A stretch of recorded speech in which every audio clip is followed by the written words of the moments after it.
ડીસા દક્ષિણ પોલીસે રાત્રિ દરમિયાન કડક ચેકિંગ હાથ ધરાયું. ડીસા દક્ષિણ પોલીસે રાત્રિ દરમિયાન કડક ચેકિંગ હાથ ધરાયું. રાત્રિ દરમિયાન વાહનો લઈ પૂરપાટ ઝડપે વાહનો હંકારતા નબીરાઓ પર પોલીસે કરી કડક કાર્યવાહી.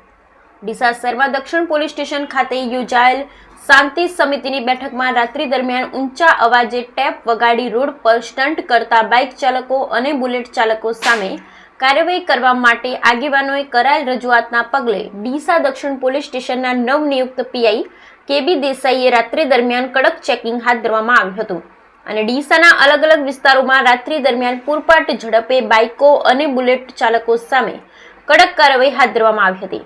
જ્યારે રાત્રિ દરમિયાન રિક્ષામાં ઊંચા અવાજે ટેપ વગાડી અને જાહેર જનતાને ડિસ્ટર્બ કરતા રિક્ષા ચાલકો સામે પણ કડક કાર્યવાહી હાથ ધરી કુલ 10 જેટલા વાહનો કબજે કરી પોલીસે દંડાત્મક કાર્યવાહી કરી સાથે મોટર વ્હીકલ નિયમોનું ઉલ્લંઘન કરતા વાહન ચાલકોને પણ કડક સૂચનાઓ આપવામાં આવી હતી.